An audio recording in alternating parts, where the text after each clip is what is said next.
I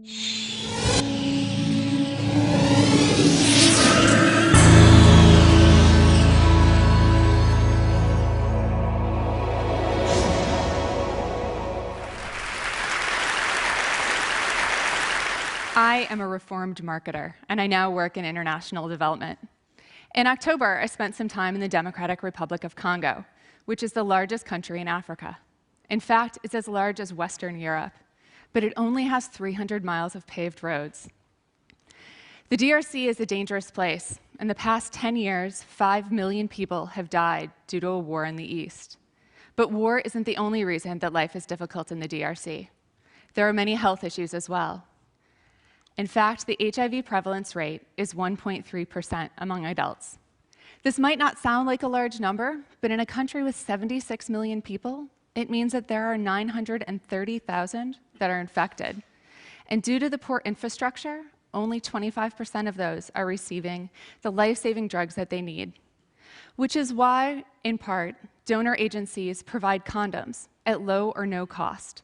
And so while I was in the DRC, I spent a lot of time talking to people about condoms, including Damien. Damien runs a hotel outside of Kinshasa. It's a hotel that's only open until midnight, so it's not a place that you stay, but it is a place where sex workers and their clients come.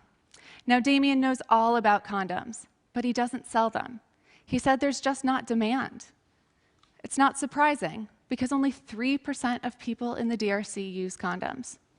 Joseph and Christine, who run a pharmacy where they sell a number of these condoms, said, despite the fact that donor agencies provide them at low or no cost, and they have marketing campaigns that go along with them, their customers don't buy the branded versions.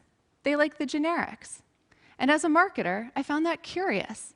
And so I started to look at what the marketing looked like. And it turns out that there are 3 main messages used by the donor agencies for these condoms: fear, financing, and fidelity. They name the condoms things like Vive, to live, or trust. They package it with the red ribbon that reminds us of HIV, put it in boxes that remind you who paid for them, show pictures of your wife or husband and tell you to protect them or to act prudently. Now, these are not the kinds of things that someone is thinking about just before they go get a condom.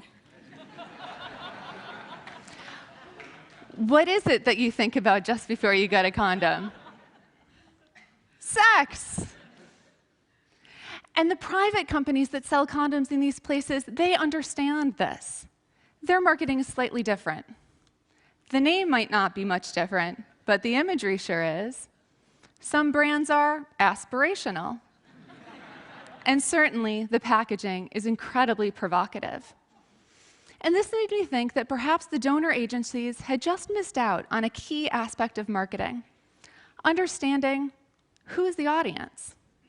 And for donor agencies, unfortunately, the audience tends to be people that aren't even in the country they're working. It's people back home, people that support their work, people like these.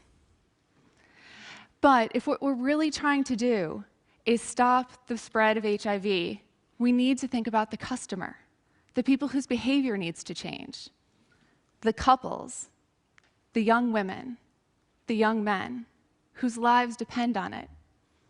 And so the lesson is this: it doesn't really matter what you're selling. You just have to think about who is your customer and what are the messages that are going to get them to change their behavior. It might just save their lives. Thank you.